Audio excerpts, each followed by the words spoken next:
Dave knows how. Well, when something can go wrong, it'll go wrong. But luckily, it wasn't too drastic. I forgot to cut the camera on. Um, but anyway, we went on and soldered these two switches in place, was all we did. We ran the wire up through here, skinned it down, soldered it together, and it's empty inside of there.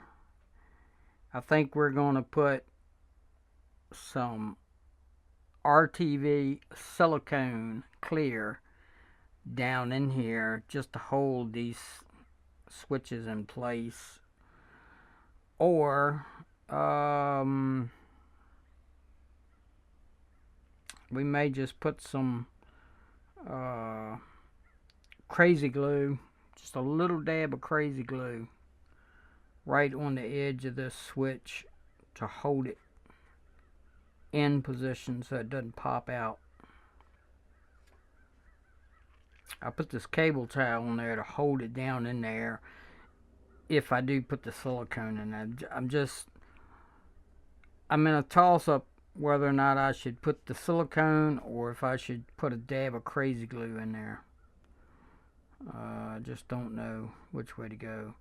If I put the crazy glue on the switches and the switch goes bad, I can probably break that crazy glue out of there and get this out a whole lot easier than I can dig all that silicone out the inside of this thing. So I'm thinking probably crazy glue.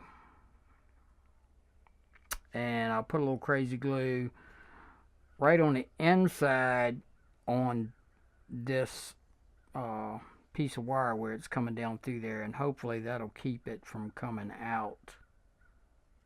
But anyway, that's gonna be the plan, and hopefully that will work out like that. So I'm sorry that I didn't get video footage of soldering the switches together, but I just used this soldering iron. It's like a pencil, I think they call it a pencil style soldering iron, and some rosin core solder, and just soldered it together. And I'll show a wiring diagram, if I haven't already shown the wiring diagram, as to how I soldered these together, and the rest of how the electrical system is going to actually work. So anyway, let's move forward. What we're going to do now is we're going to look at routing this wire. So what I'm thinking is, once I put it on there, I'm going to cable tie it up here and then wrap around once, twice, 3 times maybe, and then cable tie it here, and then we're going to run it up underneath here. And so I need to strap it under here. So let's take a look underneath here and see what we got under here that we can strap it to. So I had thought about running it right through here, but that's where the joystick control is, and I thought, well, that might rub it. So instead, I think what I'm going to do is I'm going to get some straps, and I'm going to strap it down, and I'm going to use these bolts to strap it down too. So let's get one of these bolts out, and we'll get some straps, and we'll strap this up here with the bolt. So I found these straps on my truck. Most of you guys know I worked as an electrician for years, so I've still got my work truck. And so found these shallow straps, and I'll show you what they look like. We'll take this screw over there to the bench vise and drill it out because it doesn't fit.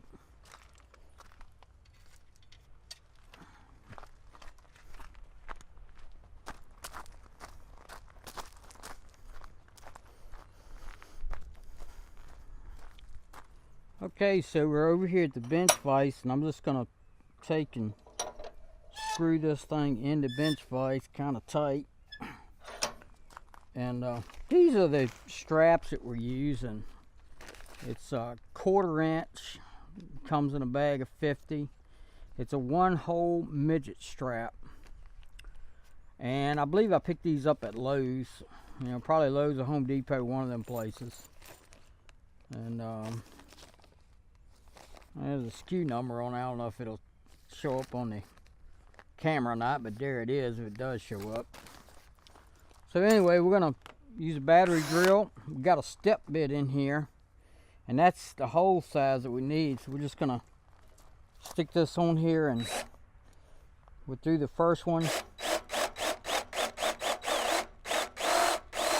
Second one, we'll try it. Not quite. There we go. So that went through right there. So that fits. That fits on there. So let's get on back over here and we'll put it on the tractor and see how it looks.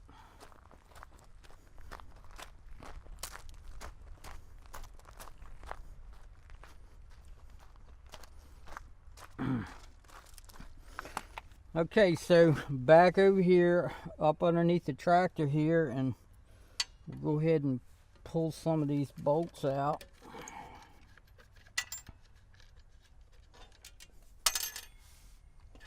I'll lose my strap. So there's one strap we can put right there.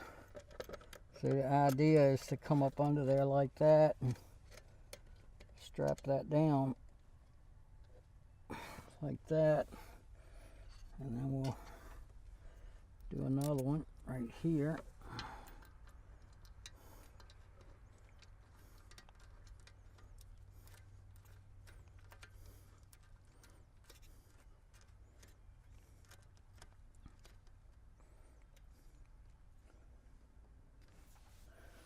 And we'll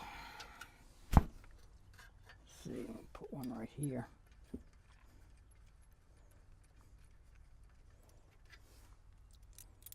Down over here.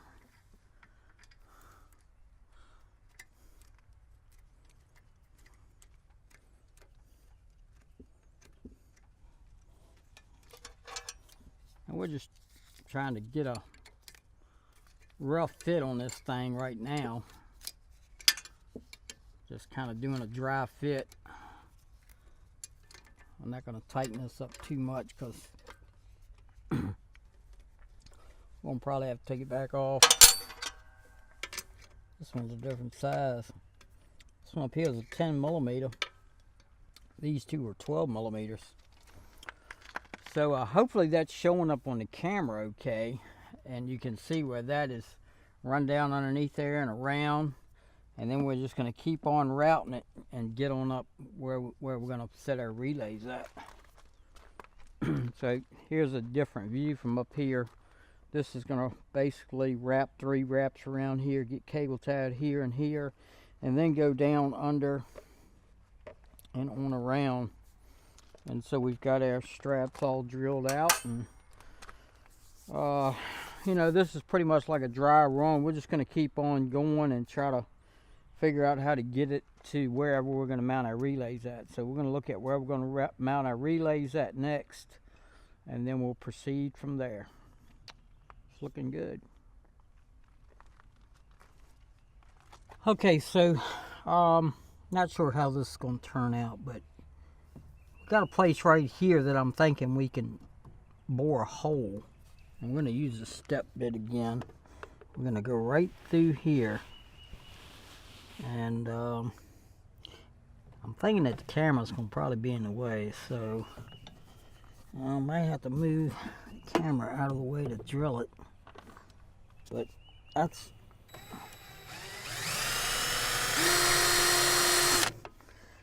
I think right there is where we're going to try to bore it through, and we're going to use this step bit to do it. We're just going to have to see how it turns out. I might have to move the camera to get in there.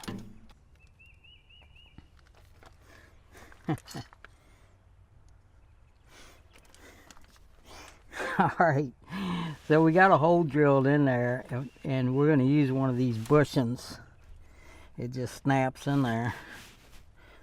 And this is a yellow bushing. We call them, I always call them yellow bushings, 1/2-inch yellow bushings. They're used in electrical work, and when you're wiring a commercial building that has metal stud walls, we have a hole punch that we put on a metal stud wall, and we punch a 1/2-inch hole, and sometimes we'll punch a 3/4 hole or a 1-inch hole, and we'll put these bushings through those holes, and we would run Romex through those holes, or whatever we're running through the holes. Most of the time it's when you're in a commercial building and you're running Romex, and you're running Romex through those metal studs. You put these bushings in there to keep them metal studs from cutting through that Romex. And I have seen some people use them when they was running MC cable. I don't know why you would need to, but I've seen people do it. So anyway, that's going to be to bushing for this wire coming through. And so let's see what that looks like. If I can hit the hole, there we go. So we're going to run that wire right on through there, just like that. Let's see how that looks. Yeah, so I don't see anything wrong with that. I mean, anybody don't like that, don't like nothing, right?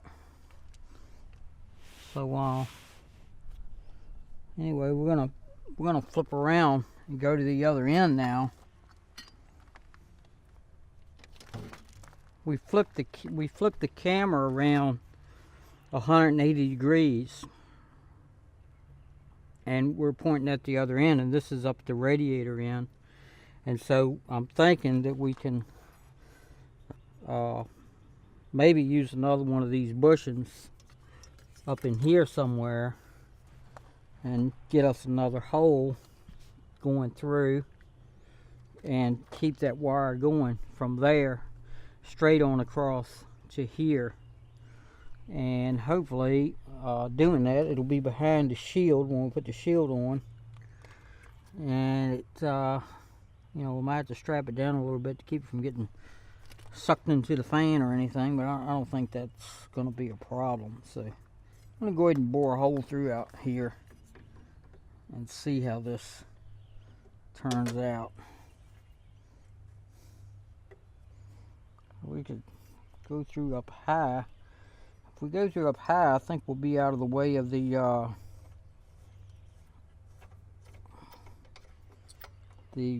oil fill place and the dipstick and all that to check the oil. So I think right around in here would be alright. Let's try it.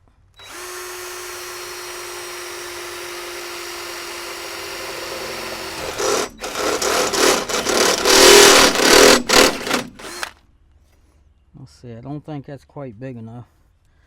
No, one more.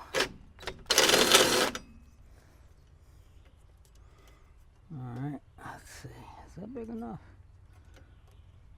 Looks, should have been big enough. No, maybe not, maybe one more,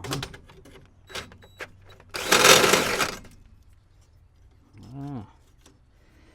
So we're going in there. We're going to have to do a little finagling with this bushing to get it to fit, but I think she will go now. Yeah, we got him. Yeah, buddy. So, basically, this is going to just keep coming through here, just like that.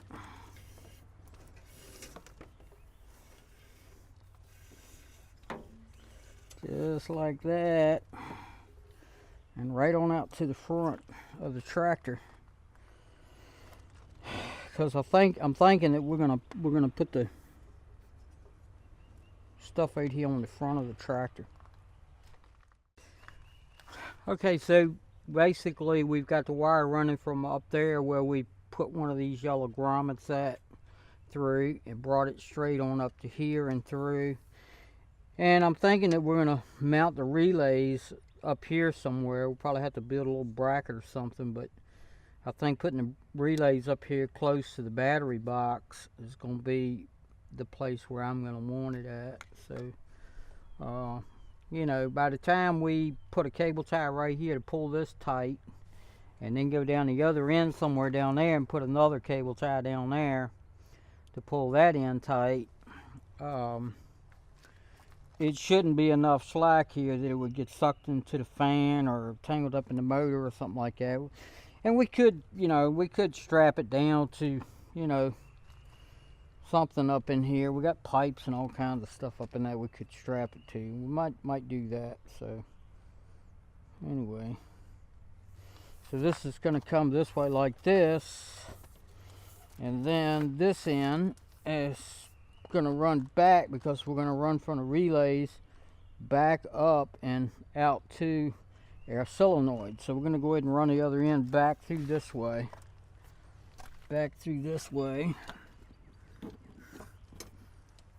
and back down, and then that's going to come out and go to our relay up here. Not the relay, I'm sorry, the solenoid for the valve, to actuate the valve. So I'm going to bring these right out here like this. We'll cut this and then hook this into our relays, and then the other end of the one we just took back that way will get hooked into the solenoid valve and basically pull the solenoid in when we hit the button on the loader control. So we're definitely making progress. Things are moving along pretty good. We're just kind of doing a dry run to figure out how we're going to route it, and then we'll go back and we'll button up and tighten up and coil that wire around the loader valve and or the loader joystick arm, and get some adhesive in there, probably just maybe some silicone or something to silicone it onto the loader control lever and get it in position. Don't forget to rate, comment, and subscribe. Thanks for watching.